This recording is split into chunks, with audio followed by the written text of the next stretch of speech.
Muito bem, nós na aula passada trabalhamos Romanos capítulo 3, versos 21 a 31, e ficamos ainda de concluir este capítulo 3, dos versos 27 a 31, então eu vou ler os versos 27 a 31 e o capítulo 4, que vamos tratar hoje. Então todos com a Bíblia aberta, por favor, em Romanos 3, a partir do verso 27, e todo o capítulo 4. Paulo pergunta assim: onde, pois, a jactância? Foi de todo excluída? Por que lei? Das obras? Não, pelo contrário, pela lei da fé. Concluímos, pois, que o homem é justificado pela fé, independentemente das obras da lei. É porventura Deus somente dos judeus? Não é também dos gentios? Sim, também dos gentios. E visto que Deus é um só, o qual justificará por fé o circunciso e mediante a fé o incircunciso. Anulamos, pois, a lei pela fé? Não, de maneira nenhuma. Antes, confirmamos a lei. Ora, capítulo 4. Que, pois, diremos ter alcançado Abraão, nosso pai segundo a carne?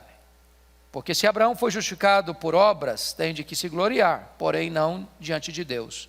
Pois que diz a Escritura: Abraão creu em Deus e isso lhe foi imputado para a justiça. Ora, o que trabalha, o salário não é considerado como favor, e sim como dívida. Mas ao que não trabalha, porém crê naquele que justifica o ímpio, a sua fé lhe é atribuída como justiça. E é assim também que Davi declara ser bem-aventurado o homem a quem Deus atribui justiça, independentemente de obras. Bem-aventurados aqueles cujas iniquidades são perdoadas e cujos pecados são cobertos. Bem-aventurado o homem a quem o Senhor jamais imputará pecado.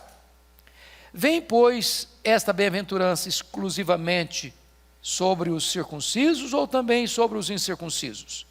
Visto que, dizemos, a fé foi imputada a Abraão para a justiça. Como, pois, lhe foi atribuída? Estando ele já circuncidado ou ainda incircunciso? Não no regime da circuncisão, e sim quando incircunciso. E recebeu o sinal da circuncisão como selo da justiça da fé que teve quando ainda incircunciso, para vir a ser o pai de todos os que creem, embora não circuncidados, a fim de que lhes fosse imputada a justiça. E pai da circuncisão, isto é, daqueles que não são apenas circuncisos, mas também andam nas pisadas da fé que teve Abraão, nosso pai, antes de ser circuncidado. Não foi por intermédio da lei que a Abraão ou a sua descendência coube a promessa de ser herdeiro do mundo, e sim mediante a justiça da fé. Pois se os da fé é que são os herdeiros, anula-se a fé e cancela-se. Pois se os da lei é que são os herdeiros, anula-se a fé e cancela-se a promessa. Porque a lei suscita ira, mas onde não há lei, também não há transgressão. Essa é a razão por que provém da fé, para que seja segundo a graça, a fim de que seja firme a promessa para toda a descendência, não somente ao que está no regime da lei, mas também ao que é da fé, que teve Abraão, porque Abraão é pai de todos nós, como está escrito: por pai de muitas nações te constituí. Perante aquele no qual creu, o Deus que vivifica os mortos e chama à existência as coisas que não existem. Abraão, esperando contra a esperança, creu, para vir a ser pai de muitas nações, segundo lhe fora dito: assim será a tua descendência. E sem enfraquecer na fé, embora levasse em conta o seu próprio corpo amortecido, sendo já de 100 anos e a idade avançada de Sara, não duvidou por incredulidade da promessa de Deus, mas pela fé se fortaleceu, dando glória a Deus, estando plenamente convicto de que ele era poderoso para cumprir o que prometera. Pelo que isso lhe foi também imputado para a justiça. E não somente por causa dele está escrito que lhe foi levado em conta, mas também por nossa causa, posto que a nós igualmente nos será imputado, a saber, a nós que cremos naquele que ressuscitou dentre os mortos a Jesus, nosso Senhor, o qual foi entregue por causa das nossas transgressões e ressuscitou por causa da nossa justificação. Pois bem, nós trabalhamos no capítulo 3, 21 a 31, o texto que é considerado o texto magno desta carta, o texto áureo desta carta. Talvez alguns estudiosos dizem que é a parte mais importante de toda a Bíblia. Examinamos que a justificação é um ato exclusivo de Deus. É um ato, não um processo. A justificação não tem graus. Nenhuma pessoa está mais justificada do que a outra. Uma vez justificado, está plenamente justificado. Examinamos que a justificação não é por obras, mas é pelo mérito de Cristo. Ou seja, o nosso substituto morreu por nós, pagou a nossa dívida e a justiça dele é atribuída a nós.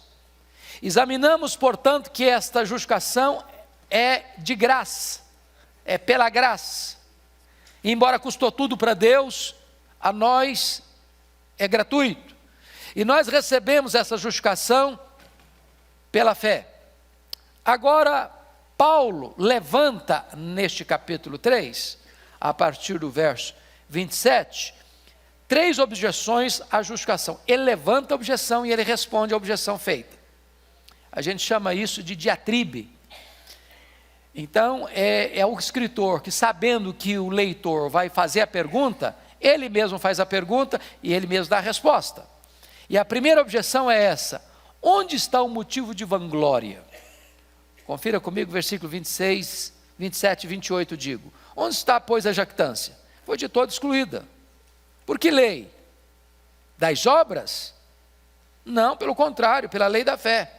Concluímos, pois, que o homem é justificado pela fé, independentemente das obras da lei. Então a pergunta é o seguinte: é possível que uma pessoa justificada pela fé se apresente peito estufado, e assim com muita soberba e arrogância, né? Eu estou justificado?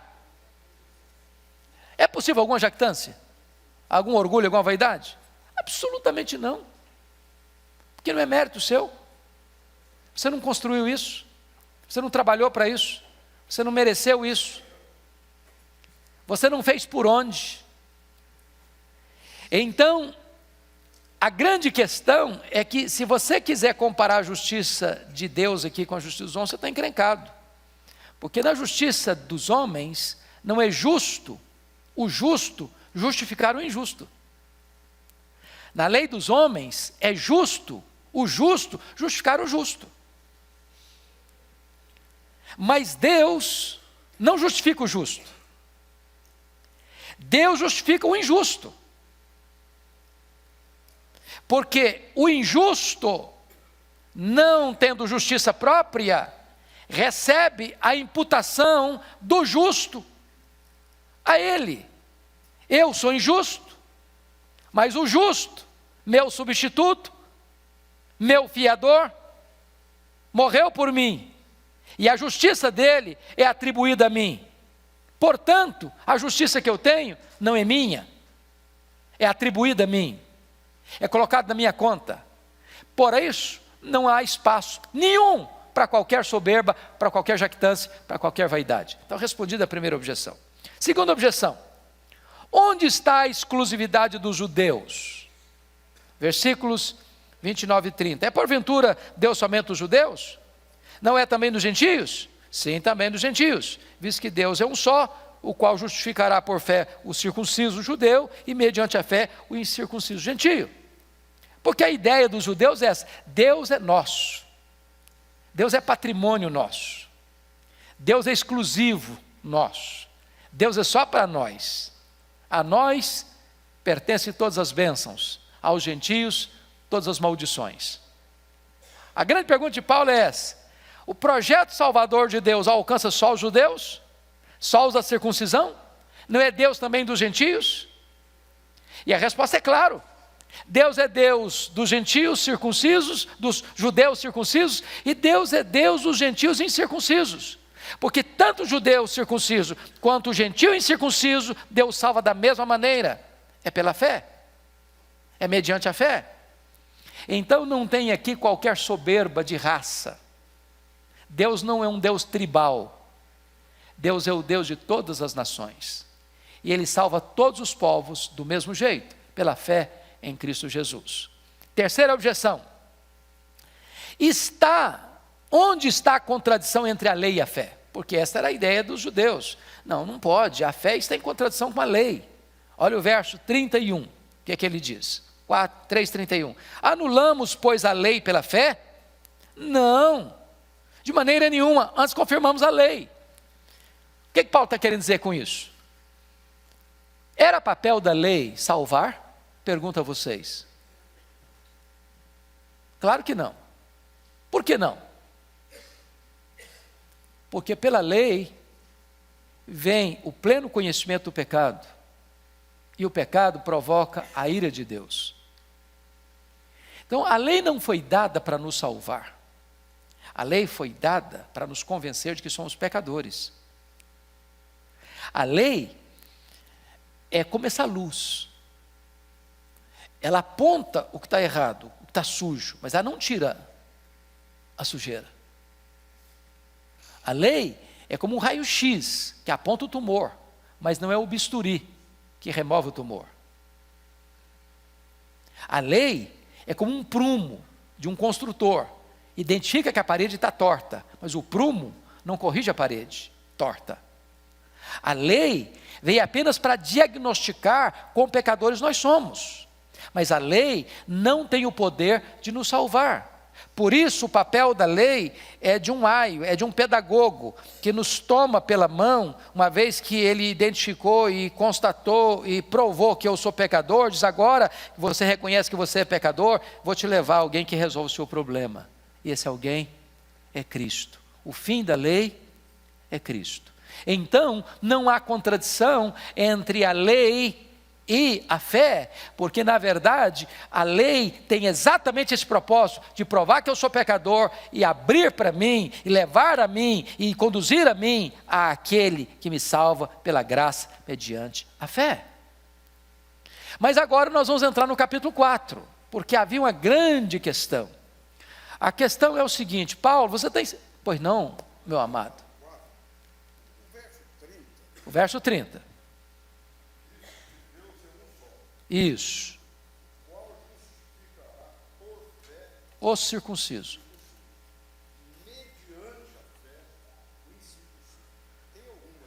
Nenhuma diferença. Só de linguagem.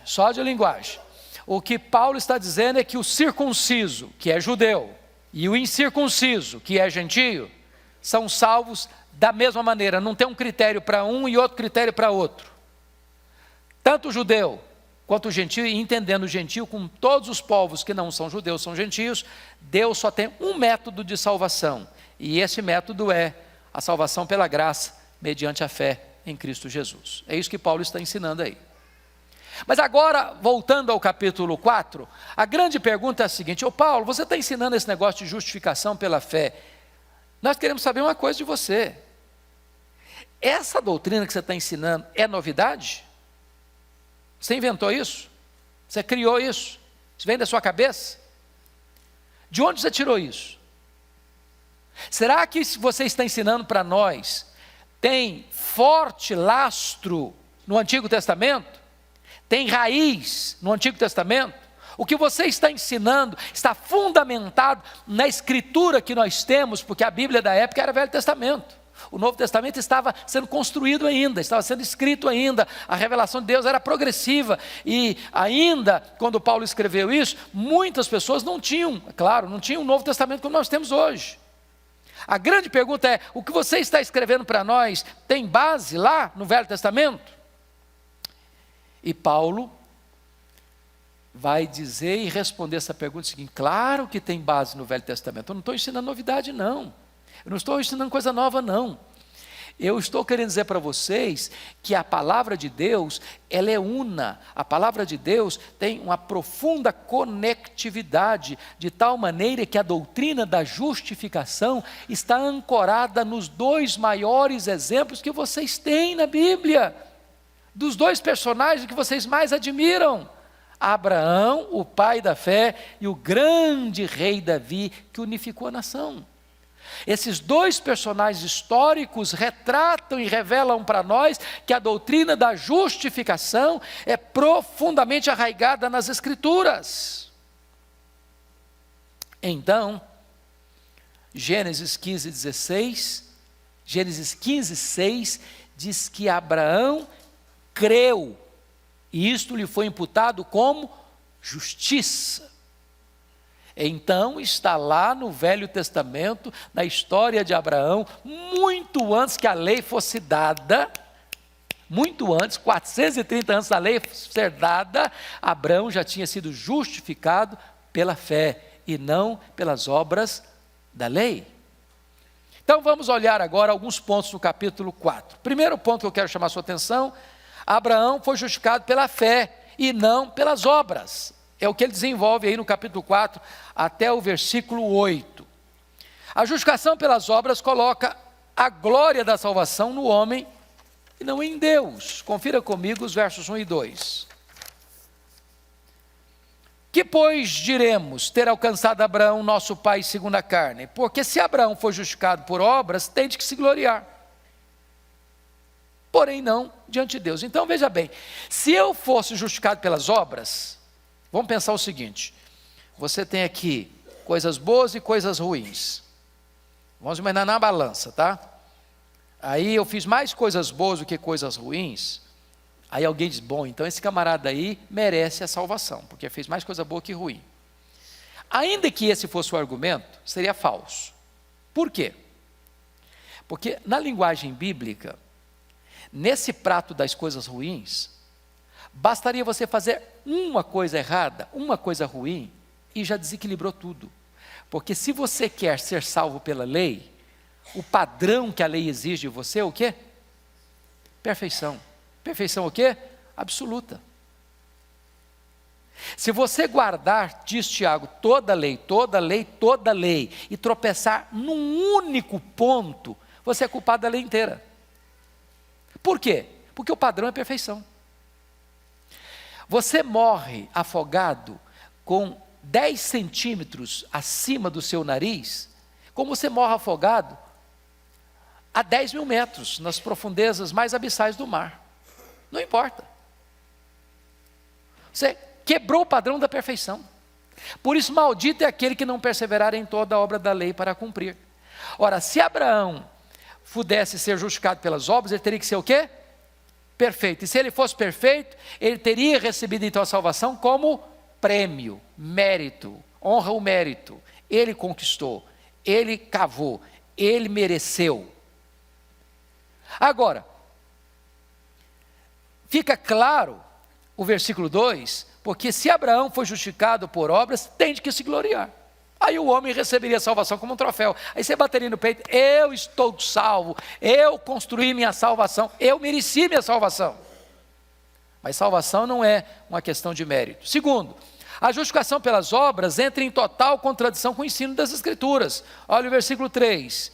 Pois que diz a Escritura? Abraão creu em Deus e isso lhe foi imputado para a justiça.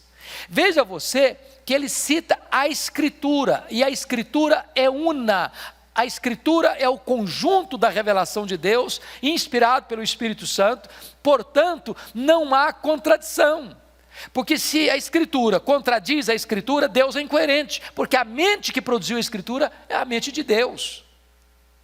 Então ele está dizendo que a justificação pelas obras está na contramão da revelação de Deus na Escritura.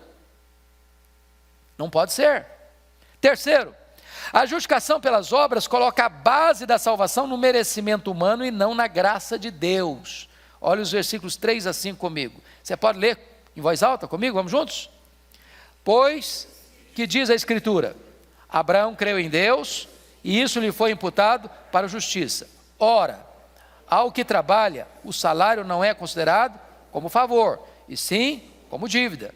Mas ao que não trabalha, porém crê naquele que justifica o ímpio, a sua fé lhe é atribuída como justiça. Então preste bem atenção nisso. Se a salvação fosse pelas obras da lei, o que estaria acontecendo? Seria o pagamento de um salário. Quando você tem um funcionário e paga o salário dele, você está fazendo um favor para ele? Não. Você está dando a ele o que ele merece receber pelo seu trabalho prestado. Não é favor, é dever, é obrigação. Ele trabalhou para receber isso.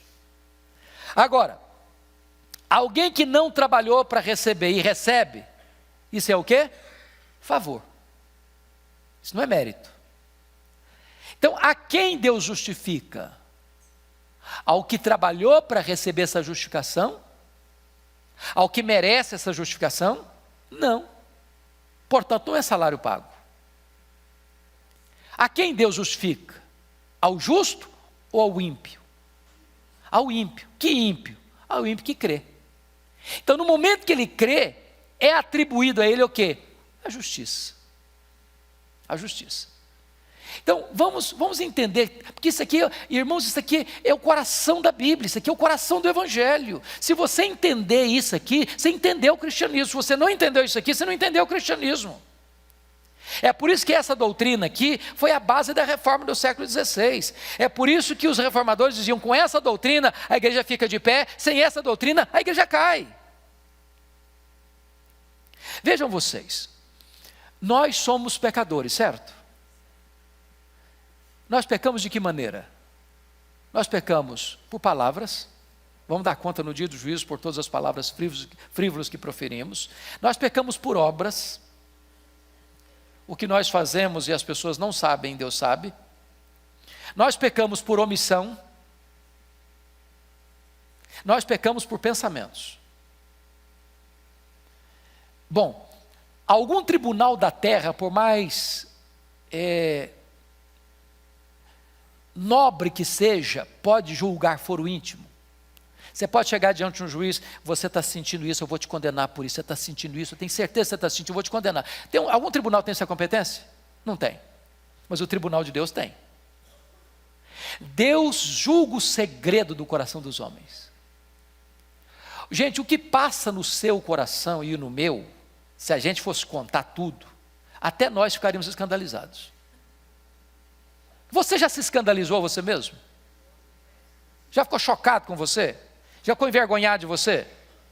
Imagine Deus. Imagine Deus. Então, o ponto é o seguinte: os psicólogos dizem que passam pela nossa cabeça mais de 10 mil pensamentos por dia. Quantos desses nós teríamos vergonha de contar?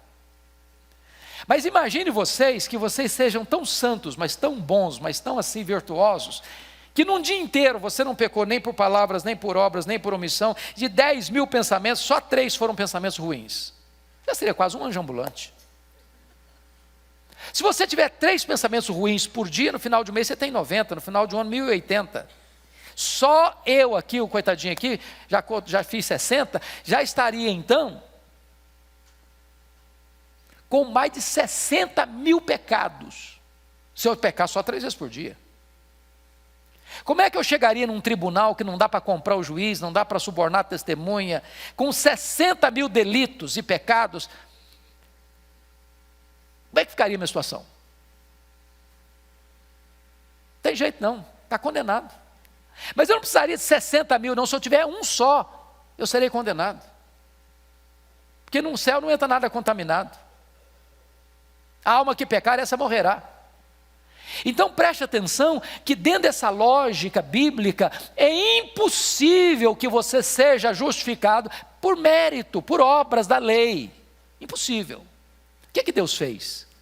Deus enviou o seu Filho Jesus Cristo como seu fiador, como seu representante, e quando Jesus estava na cruz, Deus lançou sobre ele a iniquidade de todos nós. a iniquidade de todos nós. Sabe o que a Bíblia diz? Que ele foi carregando sobre o seu corpo no madeiro os nossos pecados. Isso foi tão terrível, que esse é o cálice amargo que Jesus chorou diante dele. Pai, se possível, passe de mim este cálice. Sabe o que aconteceu? Quando ele estava lá na cruz, ele deu um brado, vocês se lembram disso? Está consumado. Essa expressão no grego é tetelestai, que significa está pago. Ele pegou escrito de dívida que era contra você, anulou essa dívida, pagou essa dívida, cravou na cruz e disse: está pago, está consumado, você não deve mais nada. Você está quites com a lei de Deus, você está quites com a justiça de Deus. E quando Deus vai lá na sua ficha no tribunal do céu, está escrito assim: você não está só perdoado não, você está justificado. Além da sua dívida ter sido cancelada e paga, você tem aqui na sua ficha toda a justiça de Cristo creditada na sua conta. Isso é justificação. Então, Paulo está argumentando para nós que não é possível pelo mérito você receber justificação, por isso é graça. Mas em quarto lugar, a justificação pelas obras traz condenação ao pecador e não bem-aventurança. Olha comigo o versículo 6 a 8. Paulo agora muda de figura de Abraão para a figura de Davi, só um pouquinho, para mostrar isso. Que se fosse pelas obras, viria sobre nós condenação. Então está escrito assim: e assim também que Davi declara ser bem-aventurado o homem a quem Deus atribui justiça, independentemente das obras. E ele passa a citar o Salmo 32. Bem-aventurado aquele cujas iniquidades são perdoadas e cujos pecados são cobertos. Bem-aventurado o homem a quem o Senhor jamais imputará pecado. Em que contexto Davi escreveu o Salmo 32? Pergunto a vocês. No contexto do adultério dele com Batseba. No contexto onde ele trama, orquestra o adultério, depois orquestra sair da situação, mandando o marido da mulher vir da guerra para deitar-se com ela, para ir sair de cena e não ser considerado culpado. Depois o marido não atende aos reclamos dele, aos propósitos dele, e ele então manda matar o marido da mulher com requinte de crueldade, escrevendo uma carta e mandando a carta pelo próprio portador, que era a vítima que deveria ser morta. Depois, para encobrir o pecado todo, ele casa com a viúva, e depois ele guarda no coração um silêncio. Aí Deus manda o Natan na casa dele, para contar uma historinha para ele, porque história às vezes é melhor do que discursos. O Davi te contou uma história para você. Tinha dois homens numa cidade, um rico demais, outro pobre demais. O rico tinha muitos reses, muitos rebanhos, muitas ovelhas. O pobre só tinha uma ovelhinha. Essa ovelhinha ficava na casa dele, dormia no colo dele, bebia no copo dele, comia no prato dele, era a alegria da casa. Aí um dia esse homem rico recebeu uma visita muito importante na sua casa e resolveu fazer um churrasco de ovelha. Só que em vez de matar uma das muitas ovelhas que tinha lá no pasto, ele foi lá na casa do pobre, pegou a única ovelhinha dele, pegou a ovelha, matou a ovelha e fez um churrasco para um amigo dele. O Davi ficou muito irritado, porque Davi tinha um senso de justiça. Esse cara deve morrer, e esse cara deve restituir ainda muito mais. Aí o Natan botou o dedo no nariz dele: você é esse homem. Deus te deu o trono, Deus te deu o reino, Deus te deu o poder, Deus te deu riqueza, Deus te deu mulheres, Deus te deu tudo, e você foi lá e matou o marido da mulher e ficou com a mulher do seu soldado. Aí ele caiu em si e disse: pequei. E aí é nesse sentido que ele faz essa confissão: bem-aventurado é o homem a quem Deus não atribui iniquidade, a quem Deus atribui justiça. Porque Deus diz para ele: Deus perdoou o seu pecado. Eu pergunto a vocês: pelas obras Davi seria condenado ou justificado? O que ele merecia? Condenação. Você é melhor que Davi? Você acha que você é melhor que Davi? O que você merece? Condenação. Mas feliz é o homem a quem Deus não atribui iniquidade. Feliz é o homem a quem Deus não bota na sua conta a sua dívida. Feliz é o homem a quem Deus bota na conta dele a justiça do seu filho. Isso é justificação. Paulo está provando isso. Vamos ao segundo ponto. Abraão foi justificado pela fé e não pela circuncisão. Agora Paulo vai tratar de um outro assunto, a partir do verso 9 ao verso 12. Notem vocês que o judeu tinha um negócio assim muito assim, zeloso com o negócio da circuncisão. Para eles, o camarada está circuncidado, está salvo. Não está circuncidado, está perdido, né? Então, vinha uma objeção dos judeus. Mas claro, Abraão foi justificado porque foi circuncidado, Paulo. É claro, aí ele foi circuncidado, ele é especial. Ele é o escolhido de Deus, foi circuncidado, então está tudo bem. Aí Paulo vai refutar essa tese dos judeus. De que maneira? Vamos lá. Primeiro, a circuncisão não é a causa, mas a consequência da justificação. Olha o versículo 9 comigo. Vem, pois, esta bem-aventurança exclusivamente sobre os circuncisos ou também sobre os incircuncisos? Visto que dizemos, a fé foi imputada a Abraão para a justiça. Então a pergunta é, a justificação vem só para as pessoas que são circuncidadas ou para as pessoas que não foram circuncidadas? Resposta, para quem que vem a justificação? Para todos. Qual a prova que Paulo dá? Abraão foi justificado depois que foi circuncidado ou antes que foi circuncidado? Pergunto a vocês. Antes ou depois? Antes. Antes. Capítulo 15, versículo 6. Abraão creu, isso foi imputado a ele como justiça. Ele só vai ser considerado mais tarde, lá no capítulo 17.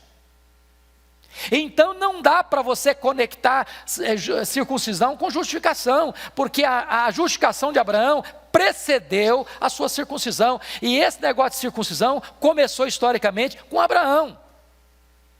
Então o argumento é um argumento anacrônico, de dizer que circuncisão está ligado à justificação. Segundo ponto, a circuncisão não limita a justificação, mas a impede. Versículo 10.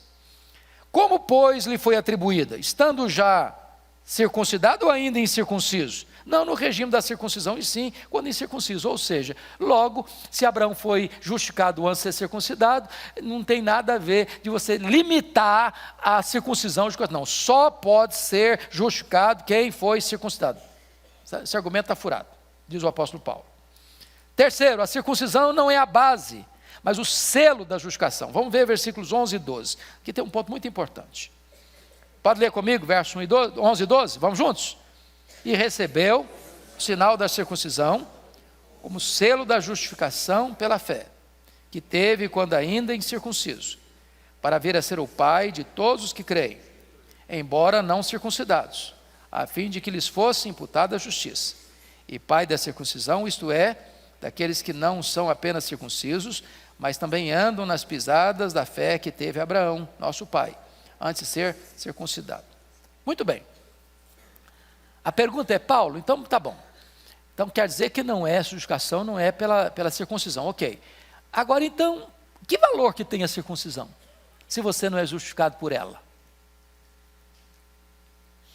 Que valor? Para quê então? Vou repetir aqui, vou mudar para transicionar do velho para o novo. Paulo argumenta em Colossenses que o batismo é a circuncisão do Novo Testamento. Eu pergunto a vocês, você é salvo pelo batismo? Sim ou não? Não. Então por que você batiza?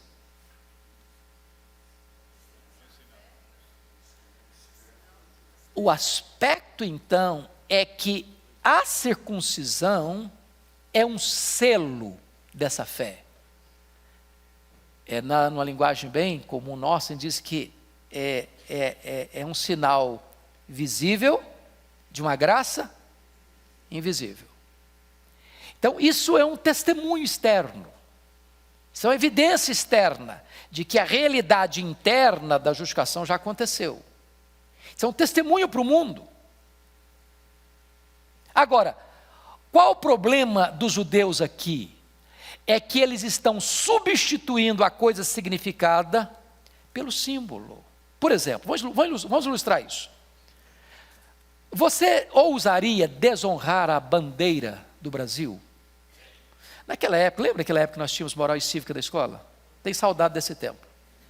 Muita saudade desse tempo. Você respeitava os símbolos do país.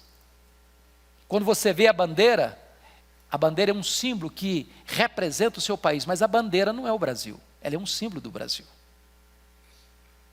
Por exemplo, hoje um movimento LGBT pegou o arco-íris, que é um símbolo espiritual, cristão, da aliança de Deus, e deturpou esse selo. Mas tira esse negócio para lá, vamos pegar o que a Bíblia ensina. Quando você vê o arco-íris, o que você lembra? A aliança de Deus de não destruir mais a raça humana com água.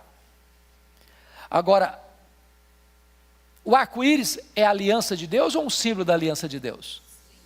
É um símbolo da aliança de Deus. Então preste bem atenção. Vamos pegar outro exemplo. Vamos pegar o exemplo do anel. Anel de noivado. Por que um rapaz e uma moça, quando estão namorando e tomam a decisão de se casar, usa um anel, usa uma aliança? Aquilo ali é o quê? Um símbolo. Símbolo de quê? De compromisso. Mas aquele anel é o compromisso? Não, ele é o quê? Um símbolo. Então preste atenção na frase que eu vou ler para você.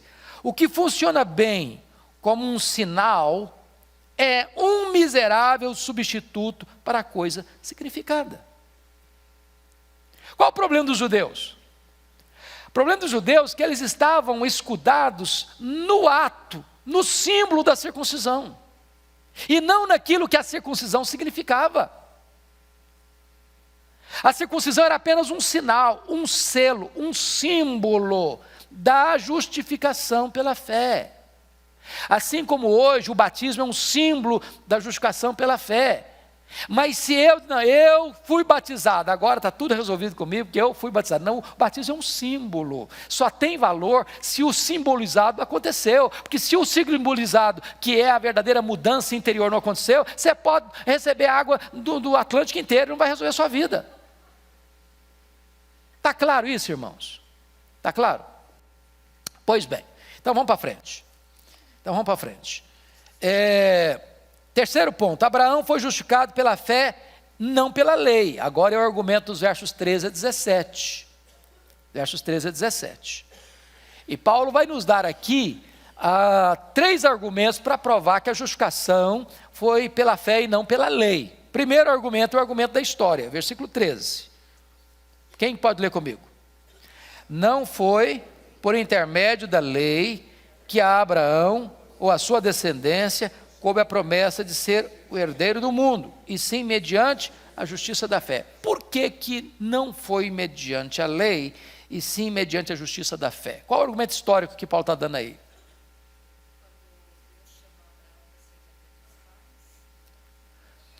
Não, no momento em que ele foi justificado, lá em Gênesis 15, 6. Por que você está usando o argumento da história aqui? Porque a lei só foi dada 430 anos depois que o Abraão foi justificado pela fé. Logo, consequentemente, não poderia ser a justificação ser pela lei, porque ela nem tinha sido dada ainda. Passaram-se mais de 400 anos até que ela fosse dada.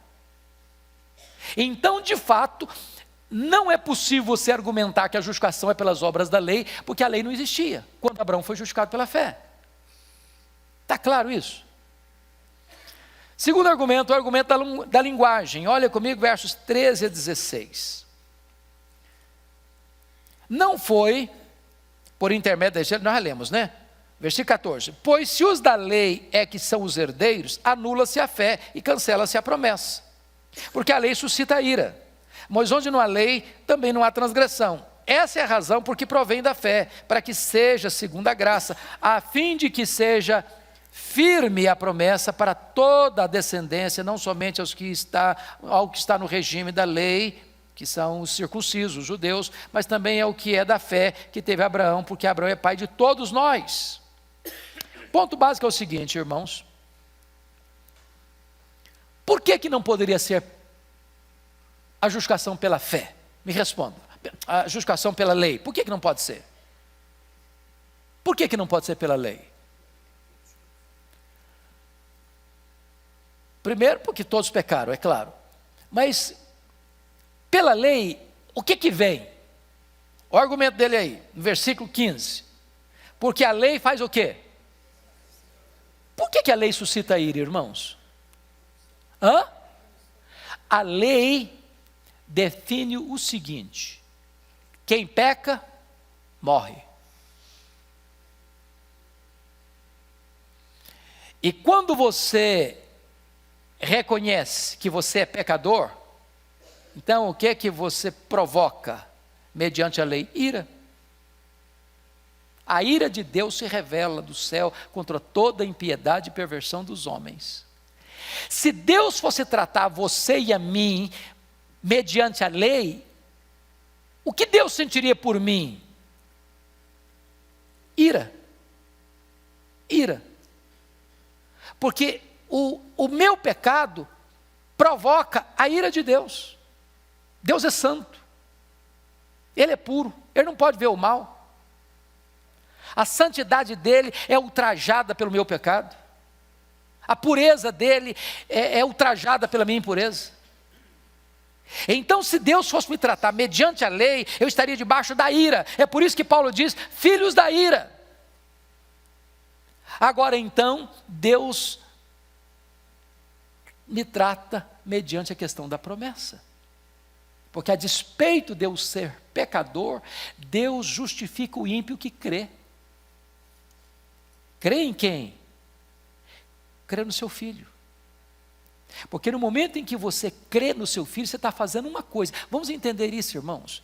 Quando você crê em Jesus, o que implica isso? Implica em você entender intelectualmente e entender isso no seu coração, que outra alguém, justo e santo, assumiu o seu lugar, morreu em seu lugar, pagou a sua dívida. Preste atenção nisso. O perdão de Deus não é um perdão barato. Perdão de Deus não significa Deus, não, você errou, não tem problema não, esquece, não é tão grave assim não. É assim que é o perdão de Deus? Não é. O perdão de Deus, irmão, significa o seguinte, eu ilustrei isso na aula passada, vou tornar a ilustrar aqui hoje, porque tem muita gente nova. Por exemplo, vocês conhecem alguns países, o presidente, ou seja o nome que quiser dar a autoridade máxima do país, alguns lugares esse presidente tem competência de dar indulto, mesmo a uma pessoa condenada à morte. Então imagine o seguinte, um cidadão matou o seu próximo de forma violenta, de forma cruel, por motivos torpes, foi condenado à prisão e, indo a julgamento, foi condenado à pena capital. Aí há um apelo do povo, um apelo das organizações internacionais, seja o que for. Esse presidente dá a esse indivíduo condenado à morte indulto, perdão. Eu pergunto a vocês, essa decisão é uma decisão justa? A justiça foi satisfeita? Sim ou não? Não. Então, esse perdão não é baseado na justiça. A pergunta que eu faço agora é outra. Quando Deus justificou você, foi nessa mesma base? Não. O que Deus diz, Deus não muda. A alma que pecar, essa morrerá. Está escrito, Deus não inocentará o culpado. Então o que Deus fez para resolver isso? Deus envia seu Filho como nosso substituto, como nosso representante, como nosso fiador. E Deus leva o seu Filho à cruz. Vamos entender isso. Quem levou Jesus à cruz não foi Judas, não foi Pedro, não foi o Sinédrio, não foi Pilatos, não foram os soldados. Quem levou Jesus à cruz foi o Pai, por amor. Ele não poupou a seu próprio filho. Isaías diz que agradou ao Pai, ao Deus, moê-lo daquela cruz. Então, quando Jesus morre naquela cruz, o que Deus está fazendo? Deus está satisfazendo plenamente a lei dele que foi violada e atendendo plenamente à justiça dele, reivindicando plenamente a justiça, de tal maneira que quando Deus perdoa o seu e o meu pecado, Deus está não apenas dizendo, não tem problema não, você é culpado mesmo, você merece mesmo, mas eu vou e tirar isso de você. Não, Deus está dizendo o seguinte, eu estou punindo o seu pecado no meu filho, satisfazendo o meu filho a sua justiça, fazendo o meu filho a minha justiça e a minha lei. Agora eu estou perdoando você, que você não tem mais dívida, sua dívida foi paga. E mais do que isso, estou depositando na sua conta toda a justiça do meu filho. Irmãos, isso é glorioso. Isso é o Evangelho. Então, notem vocês, no versículo, o argumento agora da teologia, dos versículos 16 e 17. Vamos ver juntos. 16 e 17. Por essa razão, pois essa é a razão porque provém da fé, para que seja segundo a graça, a fim de que seja, a minha Bíblia dobrou exatamente aqui, está incluindo as letras, seja firme a promessa para toda a descendência, não somente ao que está no regime da lei, mas também ao que é da fé que teve Abraão, porque Abraão é pai de todos nós, como está escrito, por pai de muitas nações te constituí, perante aquele no qual creu, o Deus que vivifica os mortos e chama à existência as coisas que não existem. Então preste atenção num ponto. Abraão é pai de quem? Pai de quem? Dos judeus? Dos gentios? É pai do judeu e é pai do gentio. Mas pai de que judeu? Pai de que gentio? Explicação está escrito no capítulo 3, 29. Dá uma voltadazinha lá, por favor. 3, 29. Pode ler comigo? Vamos juntos? Porém, judeu... Vamos juntos comigo? Não, 2, 29. Quando eu falo 3, eu estou querendo falar 2. 2, 29. Vamos lá. Porém, judeu... é aquele que o é interiormente, e circuncisão, a que é do coração, no espírito, não segundo a letra, e cujo louvor não procede dos homens, mas de Deus. Então, quem é judeu? Para ele, judeu aqui, está falando agora judeu no sentido de salvo, não é aquele que é circuncisão, mas é aquele que é interiormente circuncisão, aqui é do coração, do espírito. Sabe o que ele está querendo dizer? É o seguinte, quem é filho de Abraão? Preste atenção nessa frase. O filho de Abraão não é aquele que tem o sangue de Abraão correndo em suas veias. Filho de Abraão é aquele que tem a fé de Abraão habitando em seu coração. Não importa se judeu, não importa se gentio. Então um judeu hoje que não crê em Jesus não é filho de Abraão. Jesus disse em João 8, o diabo é vosso pai, não Abraão. Mas um gentio, você e eu, que cremos em Jesus, nós somos filhos de Abraão. Então ser filho de Abraão não é uma questão consanguínea, ser filho de Abraão é uma questão espiritual. Pois bem, agora vamos caminhar para o quarto ponto. Abraão foi justificado pela fé em Deus e não pela fé na fé. Agora versículo 17b, versículo 22. Confira aí comigo, por gentileza. Perante aquele no qual creu, o Deus que vivifica os mortos e chama à existência as coisas que não existem. Então vamos pegar alguns pontos aqui. Abraão foi justificado pela fé em Deus, não pela fé na fé. Essa fé não é apenas assentimento intelectual. Agora nós estamos tratando de uma questão de mudança. Quantos anos tinha Abraão? Quando Deus mudou o nome dele para Abraão? 99 anos. Com que idade o Isaac nasceu? Ele tinha quantos anos? 100 anos. Ele disse que o corpo dele estava o quê? Amortecido. Do ponto de vista humano, nós diríamos o seguinte, biologicamente o corpo dele estava morto. Além da idade avançada da Sara, 90 anos, além do fato que ela também ainda era estéril. Então, o que está acontecendo aqui? A probabilidade humana do Isaac nascer era zero. Zero. Agora, note você que ele creu que Deus, que vivifica os mortos, cumpriria sua promessa. Então, não estou falando aqui de uma fé puramente intelectual. Estou falando de uma fé que tem ação. De uma fé que crê que Deus, ao prometer, ainda que a circunstância seja 100% desfavorável, vai acontecer o que Deus prometeu.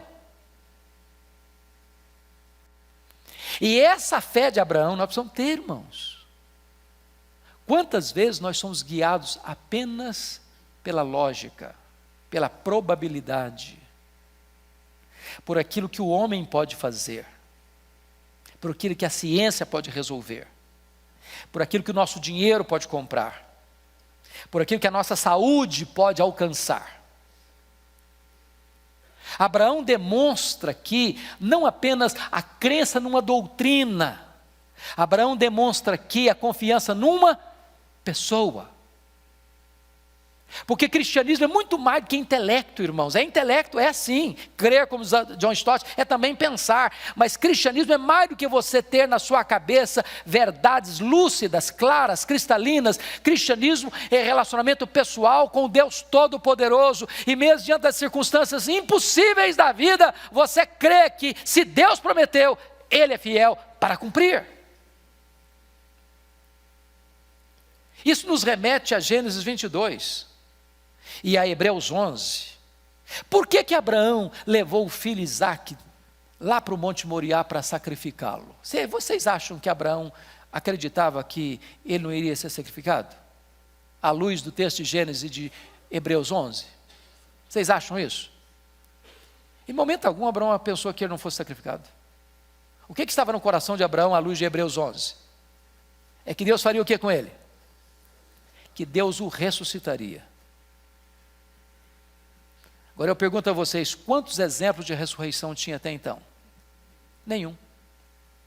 Nenhum. Isso é fé.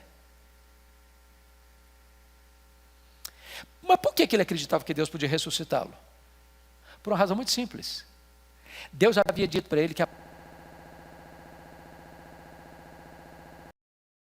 tem comigo que esse ponto agora vai para o capítulo, eu quero terminar com vocês, mostrando o seguinte, esse Deus que é poderoso, à luz dos versos 20 a 22, Ele é o Deus também fiel. Você pode ler o 20 e 22? Ele não duvidou, por incredulidade, da promessa de Deus, mas pela fé se fortaleceu, dando glória a Deus, estando plenamente convicto de que era poderoso para cumprir o que prometera. Você precisa ler sua Bíblia de vez em quando, olhando detalhes, ênfases. Verso 21, o que você destaca aí? Estando o quê? Você pode estar convicto, pode, mas você pode estar plenamente convicto. É diferente? É diferente. Estou convicto. Já é muito forte, mas eu estou plenamente convicto, eu estou dizendo o seguinte, eu não deixo nenhuma fresta para dúvida, para incerteza, plenamente convicto, de que Ele é o quê? Poderoso para cumprir o quê? Prometeu. Então ele está dizendo duas coisas aí, Deus é poderoso e Deus é fiel. Deus é poderoso e fiel. Último ponto para nós terminarmos, Abraão foi justificado pela fé, não isoladamente, mas como exemplo de todos os que creem. Olha agora comigo. Primeiro, a justificação, tanto na antiga como na nova dispensação, é pela fé. Versos 23 e 24. E não somente por causa dele está escrito que ele foi levado em conta, mas também por nossa causa, posto que nós igualmente... porque a nós igualmente nos será imputado, a saber, a nós que cremos naquele que ressuscitou dentre os mortos, a Jesus nosso Senhor. Ele está dizendo o seguinte, que tanto com Abraão, quanto com você hoje, Deus opera do mesmo jeito. O que foi escrito lá, foi escrito para nós. Isso é maravilhoso. A Bíblia foi nos dada, irmãos, lá atrás, para encorajar a gente aqui. É por isso que você tem que ler a Bíblia. Que quando você lê a Bíblia, você encontra que esse Deus que é fiel, que é poderoso, ele lá atrás estava escrevendo aquilo, registrando sobre Abraão, para encorajar você hoje, em pleno dia 26 de agosto de 2018. Eu fiz lá, eu faço aqui, eu não mudo. É por isso que vocês não são destruídos, eu não mudo. A minha palavra não muda, a minha promessa não muda, o meu jeito de ser não muda, a minha maneira de agir não muda. Nessa base vocês podem estar firmados. Finalmente, a justificação, tanto na antiga como na nova dispensação, tem como base a morte e a ressurreição de Cristo. Vamos ler o último versículo? Olha que coisa preciosa. Vamos lá? O qual foi entregue por causa das nossas transgressões e ressuscitou por causa da nossa justificação. Louvado seja Deus. Notem que Paulo conecta morte e ressurreição. Por quê? Por quê? Porque a morte de Cristo não teria validade se ele não tivesse o quê? Ressuscitado. Se Cristo não ressuscitou, é vã a nossa pregação, é vã a vossa fé, somos falsas testemunhas de Deus. Permanecemos nos nossos pecados, não temos esperança, somos os mais miseráveis de todos os homens. Mas a pergunta é, por que Jesus morreu? Pelas nossas transgressões. Essa é a teologia bíblica, lá em 1 Coríntios 15:3. Ele morreu pelos nossos pecados, segundo as Escrituras. Foi sepultado e ressuscitou segundo as Escrituras. O que significa isso? Significa que a morte dele não foi um acidente e a ressurreição dele não foi uma surpresa. Ele morreu pelas nossas transgressões. Ele pagou nossa dívida. Mas ao ressuscitar, ele então garante que aquela morte pelos nossos pecados valeu. Valeu. Então Deus agora pode declarar você justo diante do seu tribunal. Você não deve mais nada. Você está quites com a lei de Deus. Você está quites com a justiça de Deus. E eu só quero concluir com mais 2, 3 minutinhos para explicar um ponto importante aqui.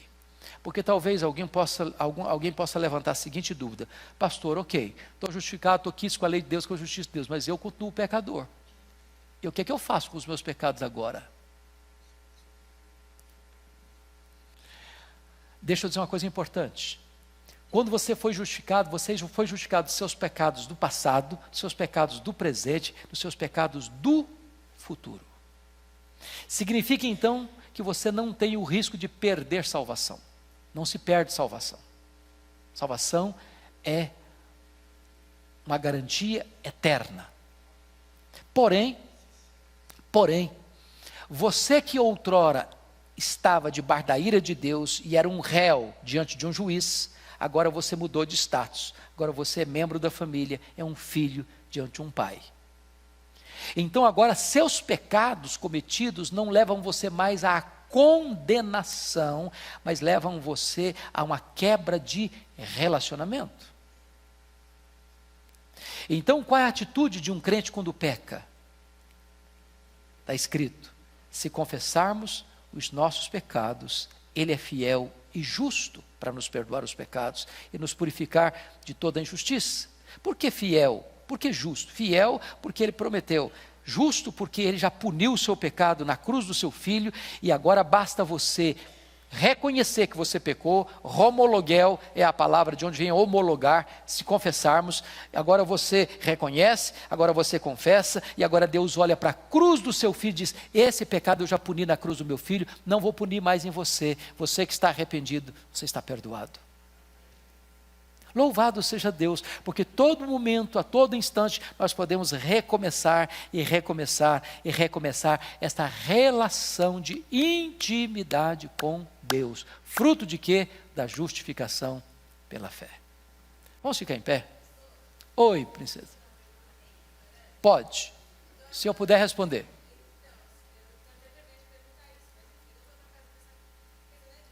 Claro.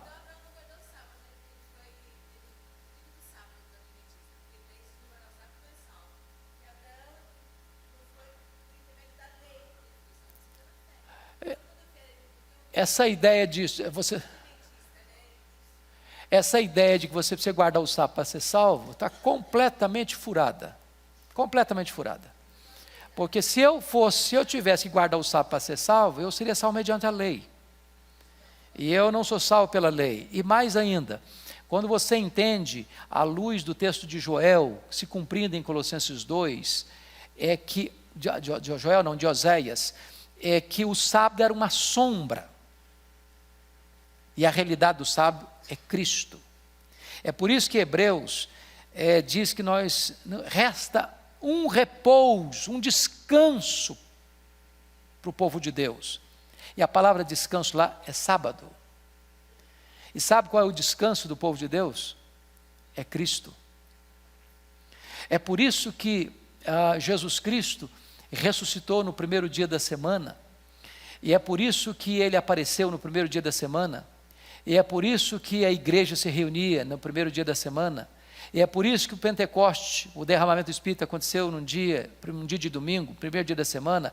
É por isso que Jesus aparece para João no primeiro dia da semana, porque se o sábado representa o descanso da criação, o domingo representa o descanso da redenção. E o povo de Deus, ao longo da história, tem adorado ao seu Senhor todos os dias da semana, mas dedicado esse dia para adoração, porque é o dia que Jesus venceu a morte e selou a nossa justificação pela sua ressurreição.